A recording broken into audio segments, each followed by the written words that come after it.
Hello. Adele's orgasm, take 3.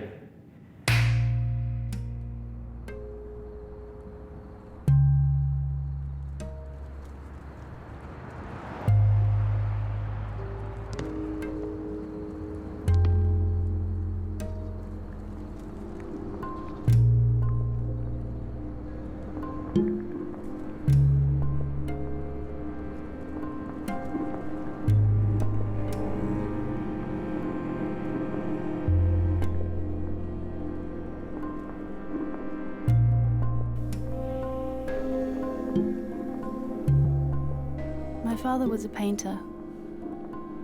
He loved to paint natural landscapes devoid of human life.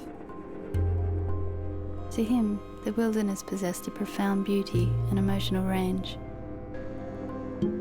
He taught me how to draw and paint, but unlike him, my greatest interest was in faces. As a teenager, I scoured books and magazines for photographic portraits and tried to replicate every line and shadow precisely. In close-up, each face was a landscape, and the nature was human. I became obsessed by the details and the stories they told. I wanted to capture the signs of life, but I couldn't draw the sound of a heartbeat or paint a tear falling. It made sense to swap paints and pencils for the instruments of filmmaking. Years later, I found myself involved with Beautiful Agony, an unusual film project that focuses solely on the human face.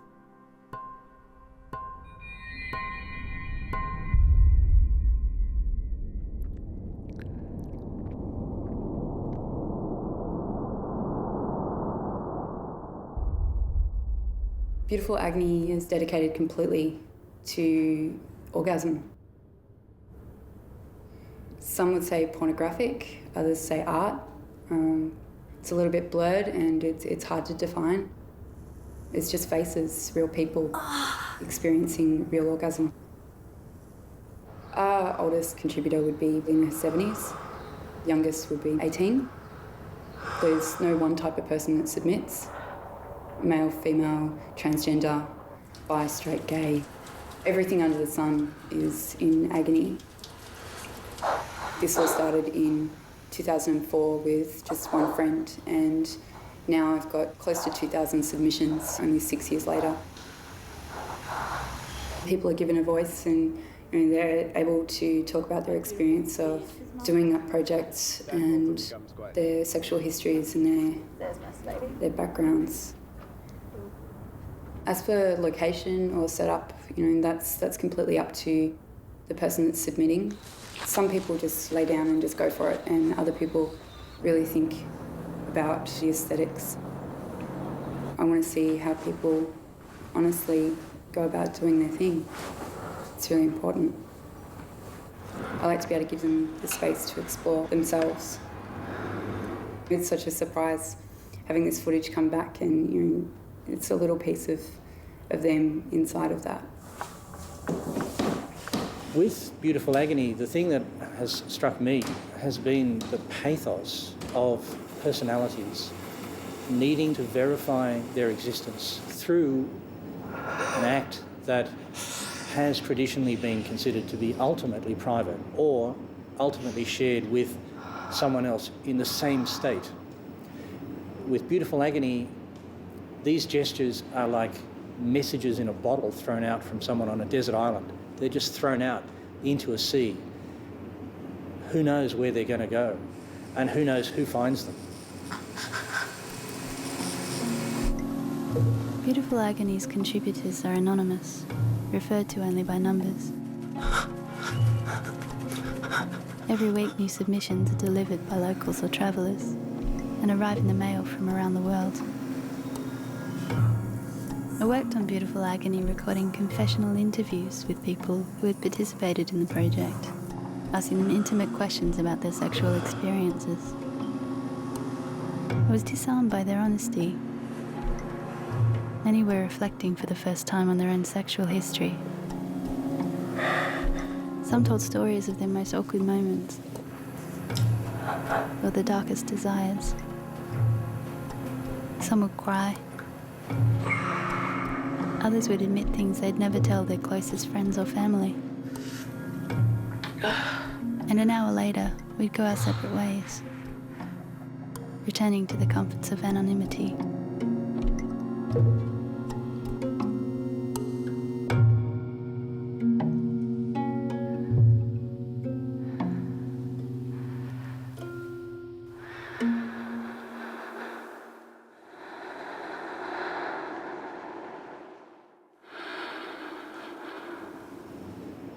Beautiful Agony gives people the opportunity for self-portraiture. And self-portraiture is something that has been in art, at least in Western art, since the Renaissance. It's very much associated with a humanistic idea of what the person is. Something like that's kind of happening with Beautiful Agony. I see it as a strange moment in the tradition of self-portraiture, an attempt to try and restore humanity to the image, but to do it at this extreme point.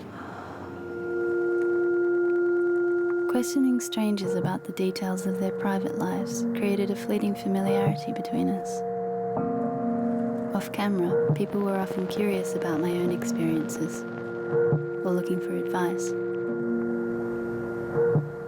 Sometimes they'd ask me if I'd made one of these films of myself.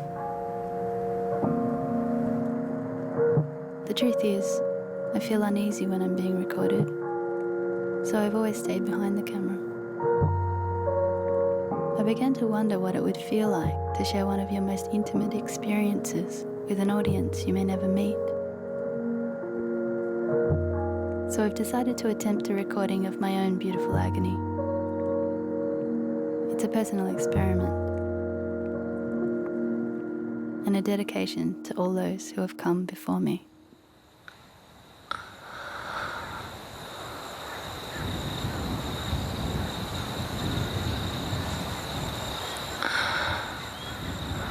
The value for me in being exposed in any way is just a basic human sharing of the self. Having done the Beautiful Agony project puts you into this community of approximately, 2,000 some odd people who have had the same experience. And I liked that. The fact that so many people have offered themselves up as a sexual being or even a sexual object in some cases is really refreshing. All you need is access to a handy cam and a little bit of money for postage, and you can be the object of someone else's desires. At the time that I did Beautiful Agony, I was on a little self-political campaign to put myself out there as a body other than the sorts that are found sexy in mainstream culture. I would never get into mainstream porn, for example, but I still should be validated as a sexual being. I personally found my own agony to be sexy. There's not that many people, I think, who will say that, but I did find it to be really beautiful and really affirming.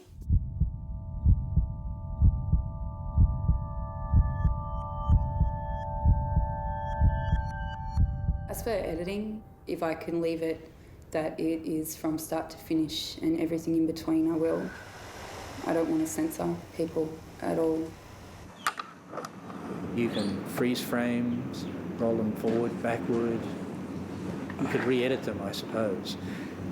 They exist in a kind of pure state when you see them because they seem unedited. They seem to be real time. And of course, that's what we really want, is the reality of the time that it takes for someone to reach this point of climax. To be able to then possess that. There's something a little diabolical about that. And it wouldn't happen with a still image.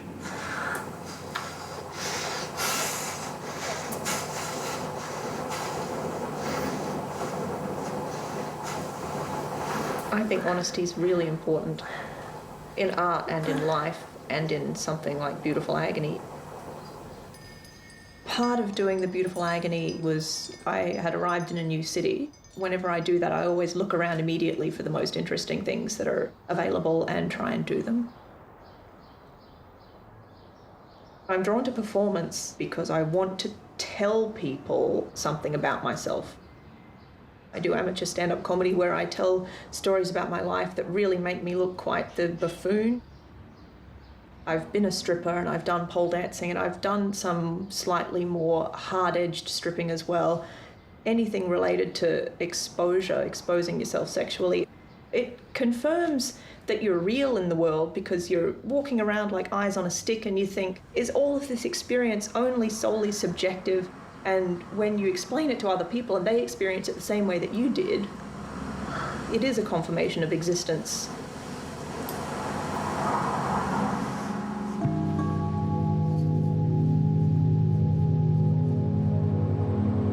My days were filled with other people's orgasms. It was part of my job to check that the films were authentic. If an orgasm appeared exaggerated or performed, it wasn't acceptable for beautiful agony. In the search for authenticity, I began to recognize the beauty of the recordings. The sounds of breath, a sharp gasp, the flash of blood to the skin, a raised vein. Fragments that piece together a unique story of each person's experience.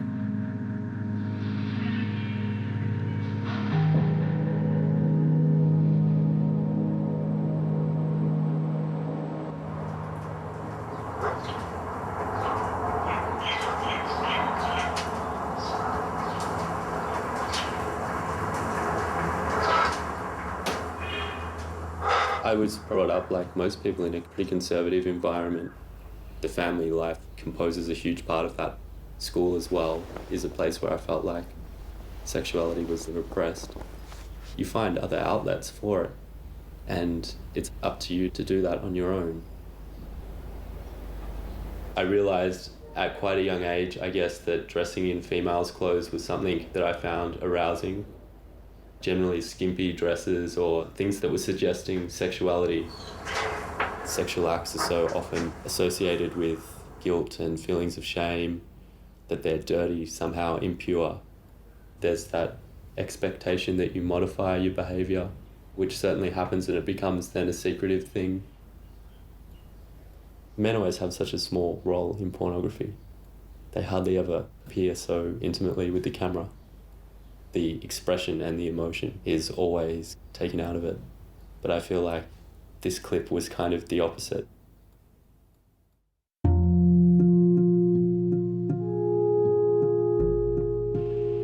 I find it hypnotic to observe humanity in close-up. To do this candidly, without the viewed acknowledging or judging your watchfulness, that's when it becomes voyeurism.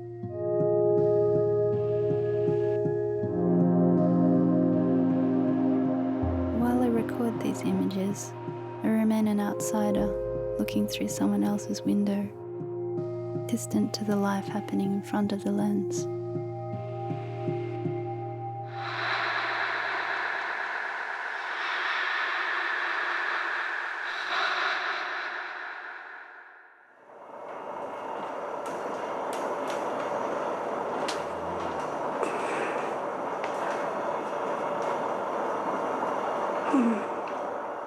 My Beautiful Agony is something that really marked an emancipation for me.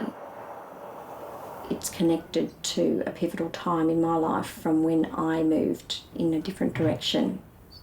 Everything that I had previously valued and wished would have never ended did. And so in some ways it was about, who am I now? It was the start of liberating myself and loosening my boundaries up to choose whatever I wanted that was going to make me happy. I'm certainly not the same person that I was back then. It was very much a new beginning and an exploration of things more creative every day.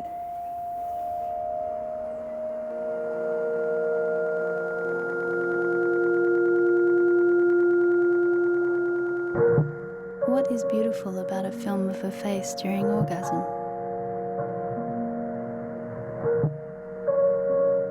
To me, it's an unspoken language expressed in movement and sound and light that seduces the viewer into the sensory world depicted on screen.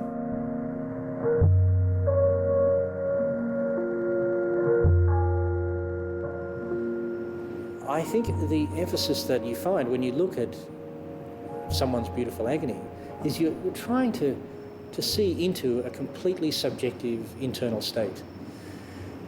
You don't just want proof that they've had that. You're trying to see what it actually is.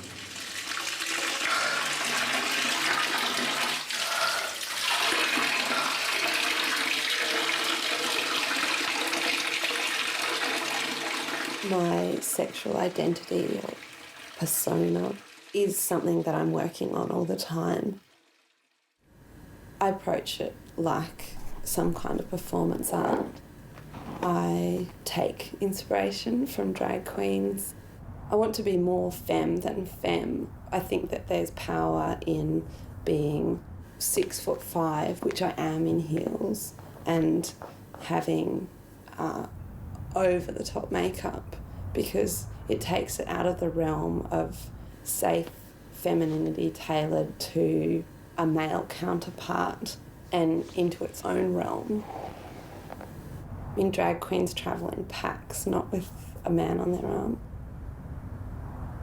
I find Beautiful Agony's emphasis on the authentic orgasm and authentic experience of an everyday person alien to my sense of myself and the world of sexuality. I don't think that you can even have an orgasm stripped bare of layers of fantasy and the scenario that it's situated in. We know that the self is always a performance. There's no inner core that lies waiting, to be revealed after all the performances are gone. Beautiful Agony is right on the edge of that, because what it's trying to do is say, this is something that absolutely can't be faked. This is something that is true.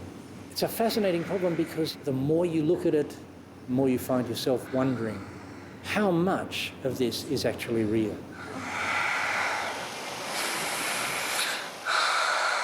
I really do think that all of life is a performance.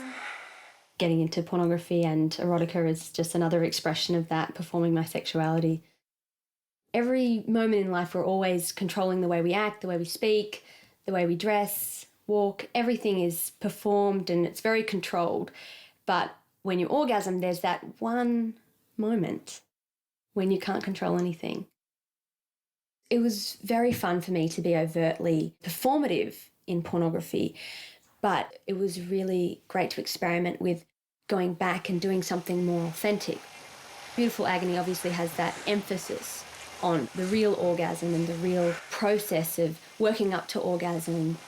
And so in that sense it is more authentic, but there's still a camera above your head.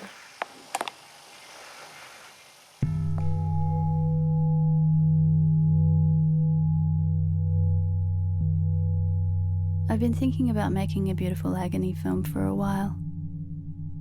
I think about the commitment it takes to release that into the world. Sometimes I think about the judgment of others, but then I realise it's not really different to sharing anything I've created. It's all exposure. I attempted to film my Beautiful Agony.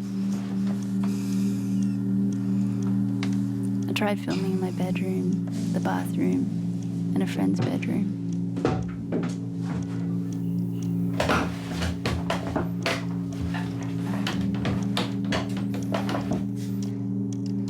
There were always people within earshot.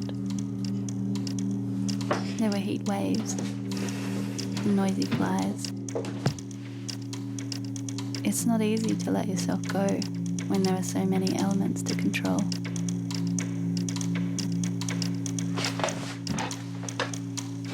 I had to break into an abandoned house to find any silence.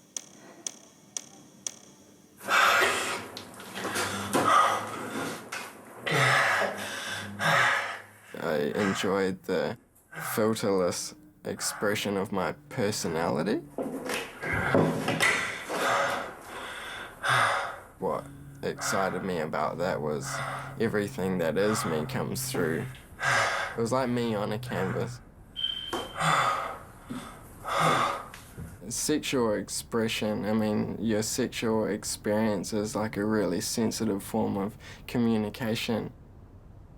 It's sort of like a medium. It is like paint. It is something that you create with. You experiment and you uncover a lot. Usually you'll have the sexual experience with another person, but individually it's the same thing. You're with yourself, your mind and your mind's desires. You will feel the depths of what your imagination and emotion brings up. The video medium is one that is so honest and descriptive because a lot comes through body language. So it's not something you can really sort of feign. It's very revealing and immediate and very personal. Beautiful Agonies focus on your face and its portrait. It's kind of like looking into the mirror. You are face to face with whoever's watching you and acknowledging or, being a part of that as a voyeur. I'm not a generally sexual person. Orgasming, I don't really engage with on a regular basis. It's kind of because I'm quite affected by it. It is quite a sacred thing in a way. Sensual pleasures are things that we cultivate. Our ego cultivates them. The orgasm, the moment, it's known as the little death. I think it's given that name because it's something that exceeds pleasure. It's something that goes beyond the capacity of the ego to control and to contain those pleasures. You can't really speak about an orgasm in the way that you speak about a pleasure because it's an annihilating thing. In fact, it's an annihilation of the self. That's one of the things that's so alluring about it and one of the things that is forbidden about it too. It's like an end point of the self. And I guess in that sense, it's a kind of death of the self. Maybe the pleasure that we get from watching someone orgasm, it's a very different pleasure to having one. Maybe that pleasure is even associated with snuff. Maybe it's like seeing someone die. Maybe that is the forbidden pleasure that's lurking behind the beautiful agony.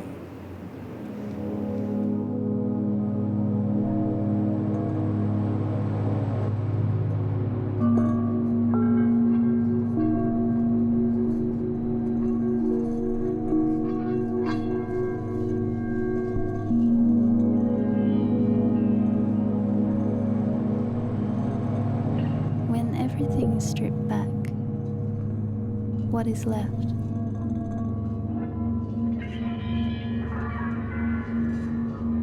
Emptiness,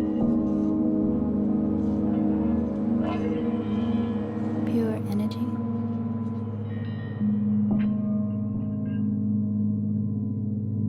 Is it the pulse of the living?